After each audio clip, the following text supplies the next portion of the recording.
A priori, aucune raison de confondre puissance et énergie.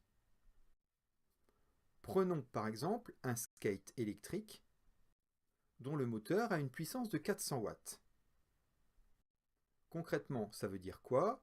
Lorsque le moteur tourne à fond, chaque seconde, il a besoin de 400 joules d'énergie électrique. Aucune difficulté. Pourquoi faire une vidéo là-dessus? Eh bien tout simplement parce que la plupart des élèves de seconde, première ou terminale confondent très facilement puissance et énergie. Vous allez voir que ce n'est pas si simple que ça en fait. On reprend notre skate dont la puissance du moteur c'est 400 watts. On roule à fond pendant 2 heures et la question qu'on pose c'est quelle est la puissance du moteur du skate pendant cette durée? Eh bien la réponse c'est 400 watts. Et beaucoup d'entre vous auraient été tentés de répondre 2 heures 2 fois 400 watts, donc 800 Wh. Oui, mais si vous me faites cette réponse, vous ne me donnez pas la puissance du moteur, vous me donnez l'énergie consommée par le moteur pendant 2 heures. Et ce n'est pas du tout la même chose.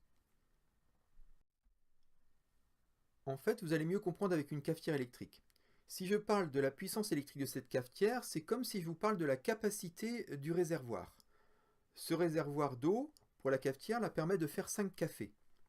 Donc la capacité de la cafetière, c'est 5 cafés par réservoir. La capacité du réservoir, la puissance de l'appareil, tout ça, ce sont des caractéristiques de l'appareil. C'est comme sa couleur, c'est comme sa masse à vide.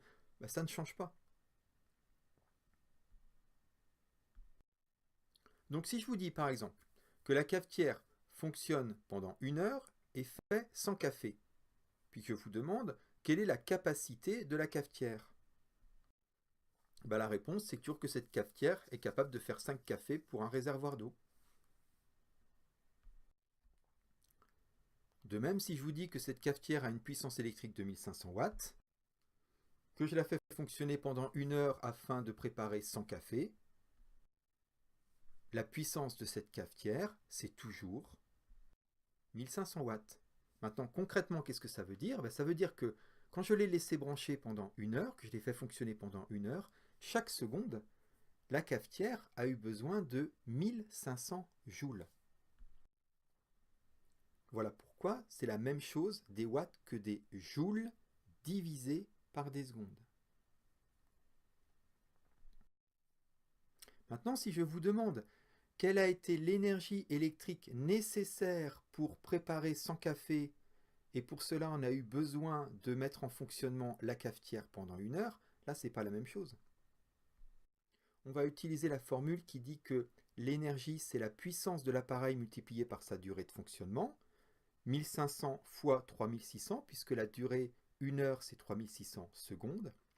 Si je laisse la puissance en watts, que je laisse la durée en secondes, j'ai le résultat de l'énergie en joules. Donc, j'ai besoin de 5,4 10 puissance 6 joules d'énergie électrique.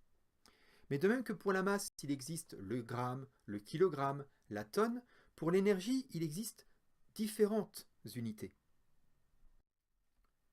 Donc je peux dire aussi que pour faire 100 cafés, je vais avoir besoin d'une énergie de 1500 Wh. J'utilise toujours la formule que l'énergie, c'est la puissance multipliée par la durée de fonctionnement, mais si la durée de fonctionnement, je l'exprime non plus en secondes, mais en heures, l'unité du résultat que j'obtiens pour l'énergie, ce n'est plus des joules, mais des wattheures. De la même façon, en utilisant la formule l'énergie, c'est la puissance fois la durée, si j'exprime la puissance en kilowatts et la durée en heures, le résultat de l'énergie que je trouve, ce sont des kilowattheures. Ici donc, on peut dire qu'il nous faut 1,5 kWh d'énergie électrique pour faire 100 cafés, puisque la cafetière aura fonctionné pendant 1 heure. Si vous ne voulez pas trop vous prendre la tête, vous n'avez qu'à retenir que la puissance, c'est la couleur de l'appareil. C'est quelque chose qui ne change pas, ça caractérise l'appareil. Si cette vidéo vous a enfin permis de ne plus confondre puissance et énergie, lâchez un pouce bleu, abonnez-vous à la chaîne et n'hésitez pas à partager cette vidéo sur les réseaux sociaux afin de faire exploser mon nombre d'abonnés. Merci.